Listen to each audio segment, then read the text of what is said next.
Hi mga kamamshi! Welcome to my mini vlog! Ito po ay nagsaing na po ako ng aming pananghalian. Meron po tayong bawang, sibuyas, luya, siling green, sayote at manok. Para po sa tinolang manok. Ayan, luto na po ang aking sinaing. At sinunod ko na po, isa lang ang aking kawali. Fast forward po, hindi ko na po naibigduhan po ang aking pagigisa. Ayan po ang manok na aking ginisa. Hindi ko po siyang tatakpan para siya po ay kumulo.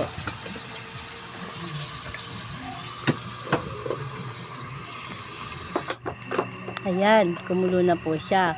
At nilagay ko na po ang chicken cubes at sayote.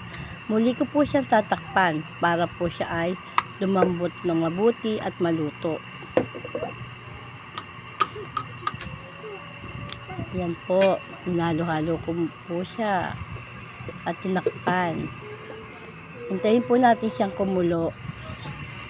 Ayan, kumulo na po siya. Lagyan po natin ang ating magic na pampasarap sa ulam at tinolang manok. Muli po natin siyang hahaluin at haluin. At muli po natin siyang tatakpan at pakukuluin.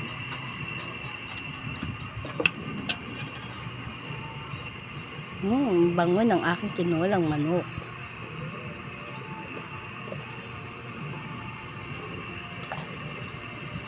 Ayan, tinakpan ko po ulit para po pakuluin. Ayan, luto na po ang aking tinolang manok. Yummy! Kain po tayo mga guys. Kamamshi!